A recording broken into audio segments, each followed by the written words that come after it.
termos de tecnologia, nós temos a nossa convenção em setembro, 2011, mas é todo ano em setembro, 2011, 12, 13, 14, 15, nós vamos estar sistematicamente divulgando tecnologias verdes em nossas convenções. E também, aí, aproveitando também a divulgação do Plano Abras de Ação Sustentável nos eventos das nossas entidades regionais. A Abras, ela está hoje em 27 estados. Nós temos evento praticamente em todos os estados e a Abras vai estar divulgando esse plano em todos os eventos, seja do Rio Grande do Sul até o Rio Grande do Norte, nós vamos estar divulgando esse plano de ação. E eu, pessoalmente, vou estar trabalhando essa questão junto às presidências. Agora, pensando um pouco mais nos nossos acordos, nós, Abras, e aqui eu sei que tem um representante do Sempre também, mas juntamente com outras empresas, as nossas parcerias, como eu coloquei, com a Plastivida, Instituto Nacional do Plástico, quer dizer, nós, visando atender a nossa Política Nacional de Resíduos Sólidos, a incentivo aos pontos de entrega voluntária, aos PEVs, eu acho isso muito importante, mas eu vou colocar um pouquinho de reivindicação também, tá? Esse incentivo que já é sentido, nós já percebemos também, nós vamos estar incentivando, agora também, como o nosso setor também faz uma grande distribuição, é distribuidor de produtos eletroeletrônicos, então também a reciclagem desses produtos começa a se tornar importante. Acho que não adianta você tirar a sacolinha da visão e pôr o lixinho. Esse é outro detalhe também que a gente tem que conversar um pouquinho, porque você tira aquela sacolinha e entra um saco plástico, mas que não é uma sacolinha, no mesmo local. Então, é muito importante que nós tenhamos, sim, uma visão muito clara da importância dos municípios nesse processo. Coleta de lixo no Brasil é responsabilidade ou é outorga dos municípios, e os municípios vão entender isso também, porque não adianta fazer legislação se não tiver coleta seletiva. O tema é muito mais amplo do que aquilo que a gente está imaginando, não é só sacola plástica. Como eu coloquei para vocês, é importante que nós olhemos o mercado como um todo, tenhamos uma visão mais ampla desse processo. O lixo em si, porque a sacolinha é uma parte muito pequena, é a ponta do iceberg, mas é a ponta que aparece. Nós não estamos falando da ponta que não aparece. A incentivo aos PEVs, aqui, agora já terminando, uma pauta que o setor tem como reivindicação, uma lei nacional que proíba todo o varejo de distribuir gratuitamente as sacolas plásticas. Nós temos discutido o tema e nós temos viajado muito e perguntado o que acontece em outros países. O que nós percebemos que a Europa, que já está um pouquinho, eu diria, tem discutido esse tema de uma forma, eu diria, mais clara, e é muito mais claro o consumidor europeu, a cultura europeia talvez aceite mais essas questões, que nós estivemos no ano passado por uma oportunidade que nós pudemos estar na África do Sul. Comentei com a Samira, eu perguntei na África do Sul, a maior rede de supermercados da África do Sul, porque eu fui comprar um CD de música, e a moça cobrou a sacolinha. Ela deu a sacolinha e cobrou. Eu vi que veio no preço. Ela foi cobrada no caixa. Ela passou assim na leitora, sabe? Ela pegou a sacolinha e fez aquele pip e cobrou. Então eu perguntei exatamente quem tinha, como que ocorreu esse processo. E na África do Sul, o processo veio do Executivo.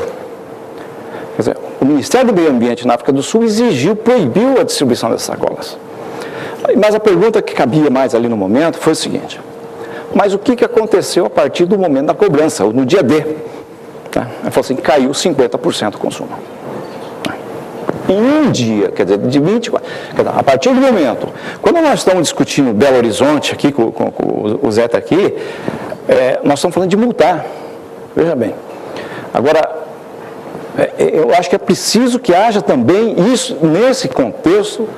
É muito importante vocês são formadores de opinião, discutam isso, porque o pessoal discute assim, o supermercado agora vai ganhar dinheiro com sacola. Se nós formos caminhar para esse tipo de discussão, que nós vamos ganhar dinheiro com sacola, aí nós não vamos chegar a lugar nenhum. É importante que a mídia coloque essa questão, porque se você consegue, com uma lei, derrubar 50% do consumo, e nós não estamos falando de cobrar, vender, não, porque as sacolas compostáveis estão sendo vendidas a 19 centavos, eu estou falando de cobrar, né? O custo de uma sacolinha plástica normal, você derruba 50% do consumo. Então, o processo educativo é importante por isso, né? Quando eu falo da participação, porque aí você tem uma participação direta, mas aí você tem um processo de conscientização muito forte, que sacola não dá em árvore, né? Alguém tem que produzir, certo? E depois o problema não é que não dá em árvore, é que alguém produz e depois alguém tem que fazer a reciclagem desse produto. Então, esse é o custo que eu estou colocando. Então, quando nós falamos de uma reivindicação, isso aqui não é proibir o setor de supermercado. O varejo, de uma forma, aí é uma colocação, eu diria, não só da nossa entidade, eu acho que deveria ser uma colocação das outras entidades também, de cobrança, para que a gente efetivamente reduza. Mas nós criamos, eu acho que esse modelo que está sendo implantado em Jundiaí, vai ser implantado em Belo Horizonte, com certeza no Espírito Santo, e vamos ter outros estados participando, eu acredito que faz parte desse mosaico. Então, de repente, nós não tenhamos nem necessidade de uma legislação nesse sentido. Acredito que a partir de um momento possamos ter uma legislação nesse sentido, né?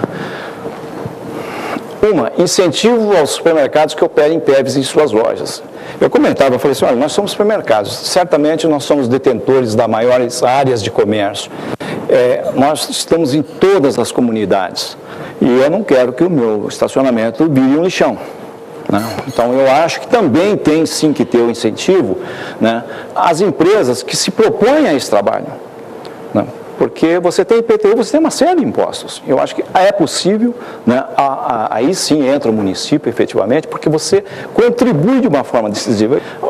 O poder público teria que aumentar, eu acho que 40% da sua mão de obra efetiva, Belo Horizonte, não é isso? 40%? Era 40%? Eu acho que é um número próximo a isso, quer dizer, de pessoas trabalhando, né? Então, quando você começa a prestar esse serviço, você também tem que avaliar exatamente os pontos de entregas voluntárias. Outra coisa, quando você começa a ter uma loja verde, você também está contribuindo. Então, aí também, nesse caso, a Abras vai dirigir reivindicações e vai trabalhar para que os estados trabalhem nesse sentido, que haja incentivo, né, porque você vai aproveitar melhor a água da chuva, você vai fazer uma série, utilizar menos energia elétrica, menos equipamentos de refrigeração. Então, você tem tudo isso. Outra, estudos de governo que atestem e regulamentem as alternativas ecológicas para a substituição das sacolas plásticas.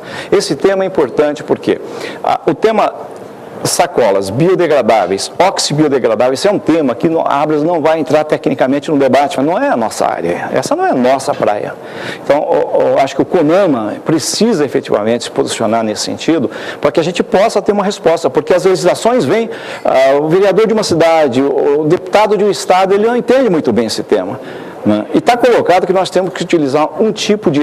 Estão colocando um modelo, quer dizer, inclusive dentro de composição. Eu acho que aí nós estamos caminhando por um caminho que não é a nossa seara, mas é preciso que aí sim o poder público se manifeste sobre esses temas, o executivo se manifeste sobre esse tema, já que é quem pode estar criando a legislação e discutindo esses temas. Uma outra coisa que benefícios fiscais para equipamentos utilizados nos processos de reciclagem de materiais, eu acho que aqui benefícios fiscais para produtos, embalagens mais sustentáveis.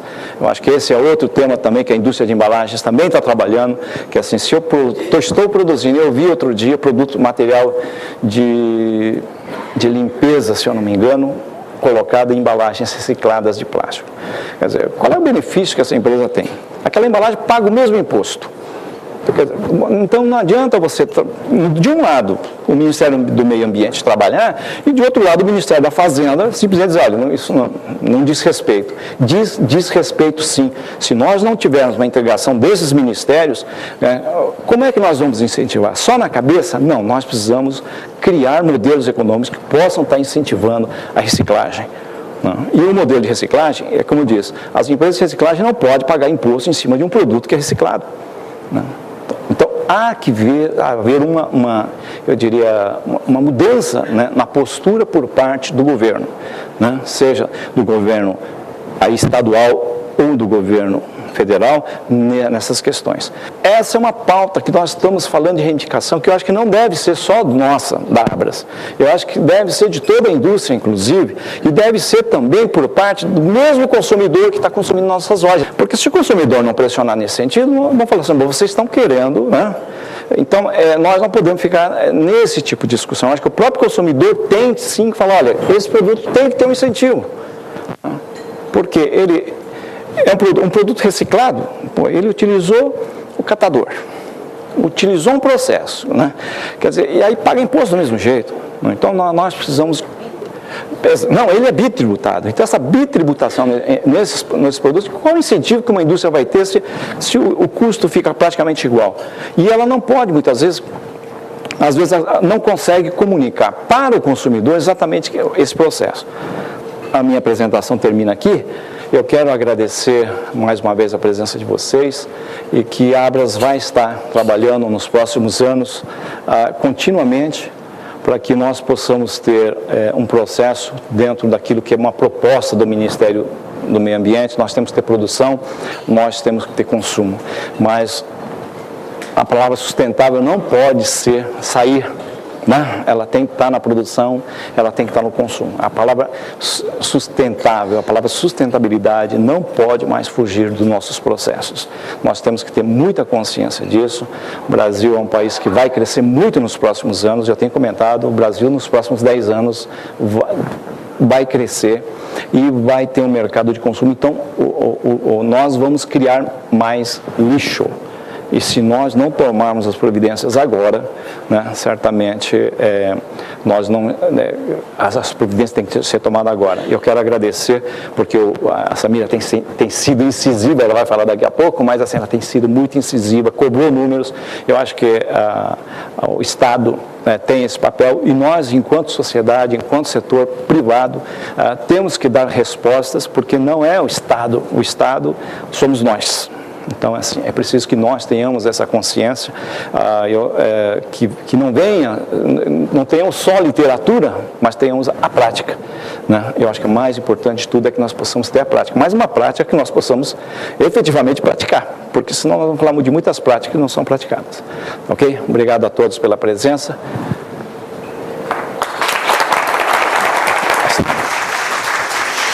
Obrigada, senhor Susumu Honda.